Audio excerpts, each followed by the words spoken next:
Os equipamentos de produção de televisão, eles passaram a serem fabricados e desenvolvidos em cima de plataformas de TI.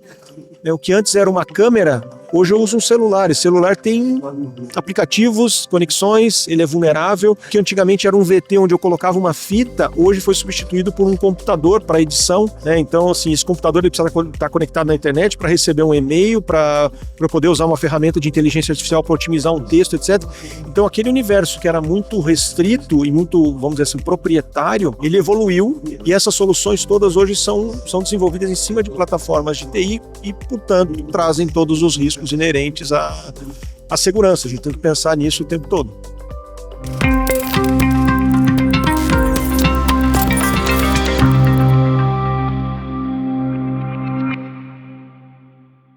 Oi, pessoal, sejam muito bem-vindos e bem-vindas a mais um episódio especial do Fortinet Brasil Podcast, gravado diretamente do Fortinet Cybersecurity Summit 2025, um dos maiores eventos de cibersegurança da América Latina. Aqui no evento, muitos profissionais importantíssimos para o mercado de segurança digital e a gente aproveita para entrevistar algum deles aqui no nosso podcast. E o papo agora vai ser com o Júlio Bevillieri, diretor de tecnologia do Grupo EP, responsável por veículos de mídia do interior de São Paulo e Minas Gerais, como a IPTV, afiliada da Rede Globo, a Rádio CBN e o Portal G1. A gente vai entender como a transformação digital vem impactando o setor de mídia e quais são os desafios de proteger uma operação tão dinâmica. Júlio, muito obrigada por estar aqui com a gente. Legal, Marina, obrigado. Eu que agradeço o convite, uma oportunidade, uma honra poder estar aqui com você e prestigiar esse evento incrível aqui, né? Falar sobre cibersegurança é super necessário. A gente tem que estar o tempo todo atento. Eu costumo dizer que é uma brincadeira de gato e rato, né? A gente fica se defendendo o tempo todo e os cybercriminosos aí o tempo todo também tentando atingir os nossos negócios. Mas só para contextualizar aqui um pouquinho para vocês, né? O Grupo EP é um grupo de mídia e comunicação. Então, hoje a gente se posiciona como um grupo que tenha um portfólio de soluções de comunicação, né? Então a gente tem, como você falou, a IPTV, que é uma afiliada da Rede Globo, né? A gente atua em 317 municípios no interior de São Paulo e sul de Minas Gerais. Então são 4 sedes da IPTV, uma em Campinas, uma em Ribeirão Preto, uma em São Carlos e uma em Varginha, no sul de Minas. Então é um território bastante amplo. Além disso, a gente tem a CBN, né, em Campinas e Ribeirão Preto. Temos uma rádio EP-FM, que é uma rádio própria nossa, que está em Campinas, São Carlos e Araraquara, e temos a Jovem Pan em Ribeirão Preto. Temos também painéis rodoviários, out of home, e portais de internet. Então é um grupo bastante diversificado, que tem soluções de comunicação para o mercado. Isso é um pouco do que é o Grupo EP, né? E hoje a gente tem uma estrutura onde a tecnologia da informação está conectada à tecnologia da operação. Isso traz realmente para a gente bastante desafios e oportunidade aí de aprendizado e preocupações com relação à segurança da informação. Sim, eu imagino, né? É uma operação muito dispersa, né? A gente trabalhando por todos os lados. Imagino que a segurança realmente seja um desafio, né? Nesse contexto. Não, com certeza. Sim, a gente tem que... O jornalista tem que estar na rua, né? O papel deles é trazer informação, prestação de serviço, e para isso eles têm que estar na rua, e com isso faz com que a gente tenha que levar para eles os recursos de tecnologia que eles precisam para poder trabalhar, né? E quando a gente leva esses recursos para a rua, a gente leva junto os riscos, né? Os riscos de vulnerabilidade, a questão da segurança. Então, assim, a gente tem que estar o tempo todo. E além dos jornalistas, nós temos outros times que estão na rua, os executivos de vendas, né? Temos equipes espalhadas para todo lado. Isso faz com que a gente tenha que realmente ter tecnologia para permitir com que eles trabalhem onde eles estão, né? E ao mesmo tempo se preocupando com a segurança e garantindo que os nossos ativos, sejam físicos ou digitais, eles estejam protegidos. Sim. Quantos colaboradores vocês possuem no momento, mais ou menos? Hoje o grupo tem perto de 1.000 colaboradores, né? Então é bastante gente, tem muita gente de frente das câmeras e muita gente por trás das câmeras. Então tem bastante gente de suporte ao negócio e todo esse conjunto de colaboradores precisa ser protegido, né? A gente precisa ter um olhar para todos eles. E um grande desafio que eu vejo é que, além do investimento em infraestrutura, em soluções de segurança, né, proteção do endpoint, do dispositivo que o usuário tá usando lá na ponta, firewalls, antivírus, etc., a gente tem um trabalho bastante importante a ser feito, que é a conscientização das pessoas, né? A gente sabe que o maior ponto de vulnerabilidade são as pessoas. Não basta você investir em tecnologia e não conscientizar, porque às vezes clicar num link, abrir um e-mail indevido, expõe toda a infraestrutura que a gente tem, mesmo a gente fazendo investimentos nas ferramentas para proteger todo o ambiente. Com certeza, e por ser uma operação tão dinâmica, né, às vezes é isso, tá na rua, tem uma transmissão ao vivo, né, tudo é urgente, tudo precisa ser resolvido naquela hora, né, naquele momento, né, então com certeza isso é um desafio a mais, né. E como que foi essa evolução, né, tipo, principalmente pensando, né, em transmissões,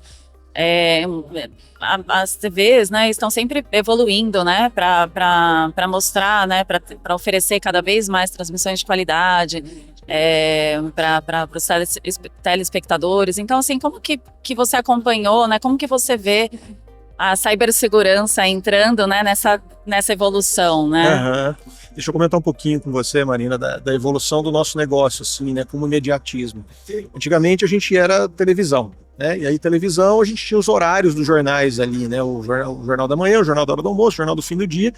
Então a gente tinha, a notícia acontecia, a gente se preparava para anunciar, né, para noticiar nos horários dos nossos telejornais. Aí com a vinda da internet, esse cenário passou a mudar muito drasticamente, né? E a gente passou por um desafio de mudança de cabeças, de forma de pensar, porque a gente entendia que muitas vezes os veículos que nós tínhamos na mão, os veículos de internet, eles não poderiam furar a televisão. Poxa, então eu não posso dar uma notícia antes na internet, porque senão eu vou furar a televisão. Isso a gente entendeu que não fazia nenhum sentido, porque se eu não desse, a minha concorrência ia dar.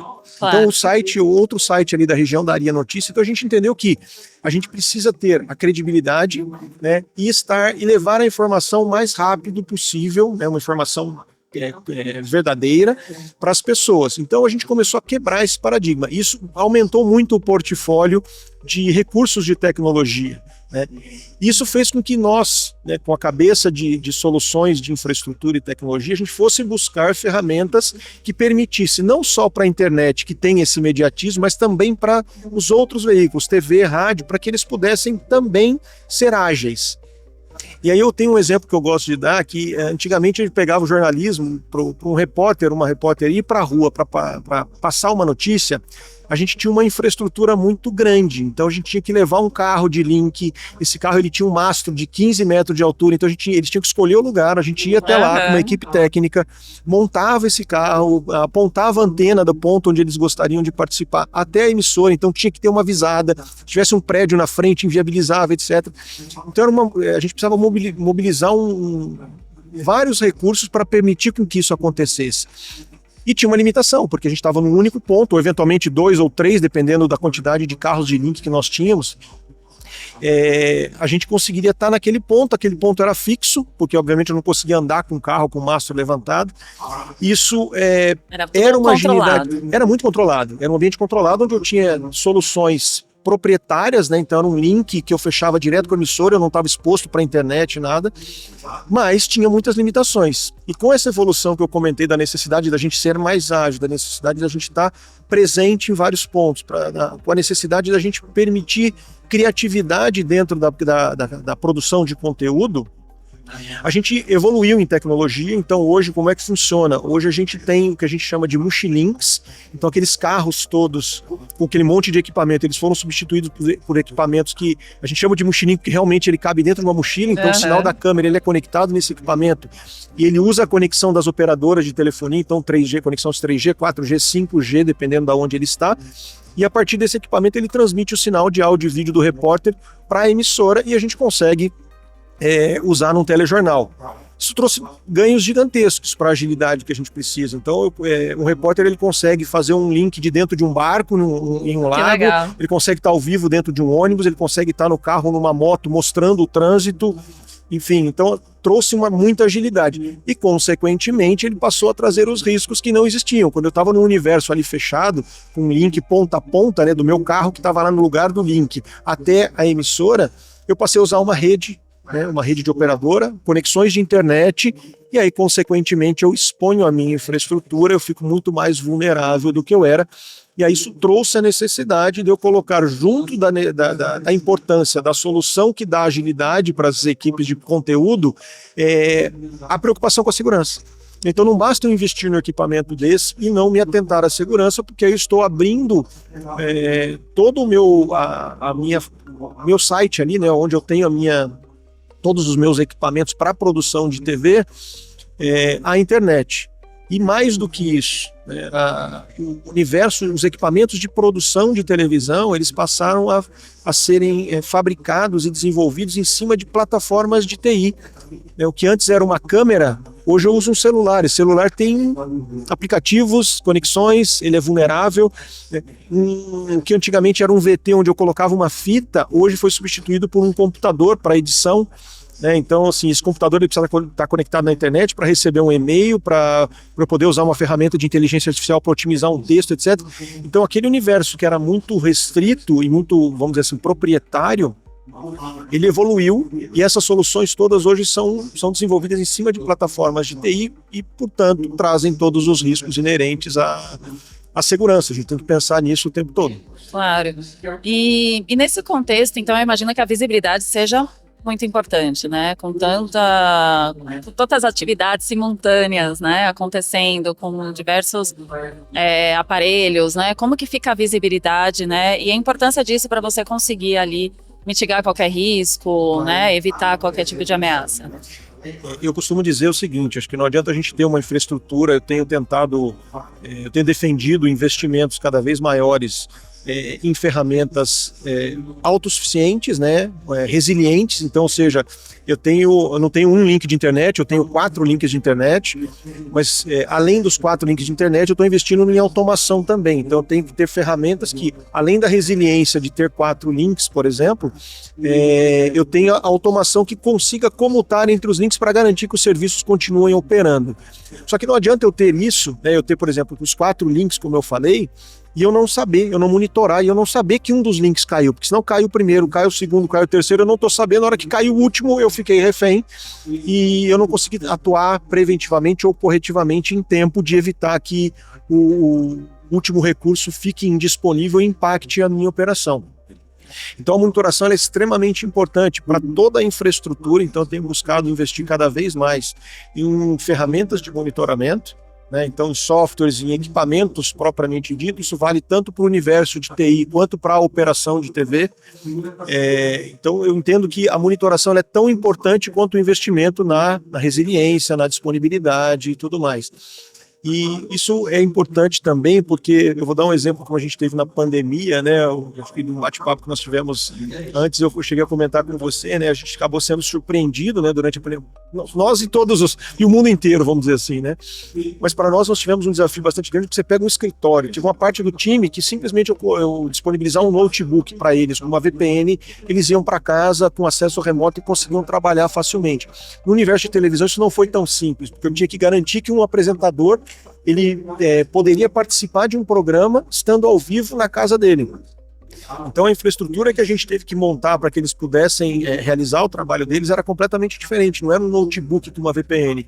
Eu tive que quase que montar estúdios dentro da casa dos apresentadores para que eles ficassem protegidos por conta da pandemia e pudessem participar ao vivo. Mesmo o serviço de informação, né, a televisão é considerada um serviço de informação, prestação de serviço, ela tinha sido caracterizada como serviço emergencial e, portanto, a gente não tinha tantas restrições de circulação como a grande maioria dos outros negócios tiveram. Mas o que a gente fez? A gente zelou pela qualidade, pela proteção dos profissionais e a gente se preparou para poder montar essa estrutura na casa das pessoas. E isso fez com que a gente tivesse que correr atrás de ferramentas de suporte remoto, porque eu não consigo mandar um técnico na casa do apresentador para resolver um problema quando ele tinha. A gente teve que treinar essas pessoas rapidamente para que eles tivessem facilidade para usar os equipamentos, os kits que a gente montou. Então, assim, foi uma operação ali muito dinâmica. E às vezes em mais de um lugar ao mesmo tempo, mais né? Mais de um lugar, com certeza, com certeza. Porque a gente tem apresentador do tempo, que fala sobre a previsão do tempo, apresentador do esporte, apresentador âncora dos telejornais que a gente tem. Então, assim, foi realmente uma operação que a gente teve que agir rápido, buscar soluções. Se a gente não tivesse essa evolução da tecnologia, dificilmente a gente conseguiria. Se a gente já tivesse com os caminhões de link, que nem eu te falei, talvez a gente não conseguisse atender com a velocidade que a gente atendeu e com a diversidade que a gente atendeu também. Então, isso tudo é importante. E aí, quando eu falo de monitoração, era importante que eu tivesse dentro da sede capacidade de entender o que está acontecendo, como é que os equipamentos estão funcionando. Entender também, né? Entender. Não adianta identificar, tem que entender por quê, né? Exatamente, entender por quê e conseguir resolver rapidamente. Conseguir resolver rápido e remotamente. Porque, como eu falei, com a limitação do acesso às pessoas durante a pandemia, eu não tinha agilidade para mandar um técnico até a casa de um apresentador. Eu tinha que conseguir resolver rapidamente e remotamente. Então é bem isso mesmo que você falou. E no tempo, né? Tem isso também, né? Então, a entrada vai acontecer. Exatamente. Assim, o negócio que a gente vende na televisão, na rádio, é tempo. Você falou uma coisa super importante, porque o tempo, por mais que eventualmente um intervalo comercial, que eu falhe a exibição de um comercial de um cliente, eu vou repor essa exibição, né, desde que eu ainda tenha, não seja o último intervalo daquele programa, ainda tenha um outro intervalo, consigo repor aquela exibição. Só que eu deixei de vender. Aquele espaço que eu usei para repor, eu deixei de... Saiu do meu inventário ali de disponibilidade. Isso vale também para o telejornalismo. Ou seja, o tempo do nosso jornal ele é fixo. Eu tenho uma janela ali onde eu tenho que colocar o jornal no ar para poder informar as pessoas, entreter. E aquele tempo é fixo. É o que você falou, o relógio não para, o relógio está correndo e a gente tem que se preparar e estar pronto no horário para poder fazer a coisa acontecer. É muito mais difícil do que parece, tá? Às vezes a correria por trás das câmeras ela é tão desesperadora que muitas vezes o que a gente vê de frente das câmeras não mostra o que está acontecendo por trás. Então, legal. Mas é cativante, é bem gostoso de fazer. Com certeza, não tem tédio, né? Cada dia é um dia, cada notícia é uma notícia, é isso aí.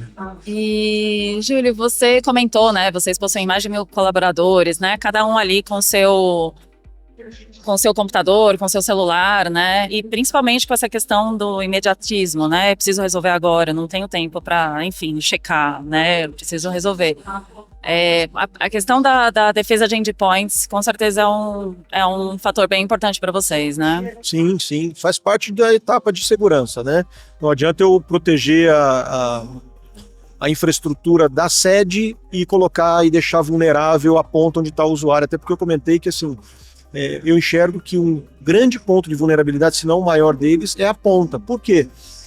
Porque o usuário ele acaba tentando atender aquilo que ele precisa, né, as atividades que ele tem que fazer, e muitas vezes ele não se atenta, e não é por má fé, né, muitas vezes porque ele quer ser ágil naquilo que ele está fazendo, então ele manda um link por e-mail, e ele clica no link, mas às vezes esse link pode ser malicioso, ele quer salvar um arquivo num pendrive para poder levar rapidamente para um outro ponto, esse pendrive pode estar infectado, então sim, a proteção do ponto final ali do endpoint, onde o equipamento que o usuário está interagindo, ele tem que ter recursos e cada vez mais eficientes e melhores para diminuir essas vulnerabilidades, essas fragilidades.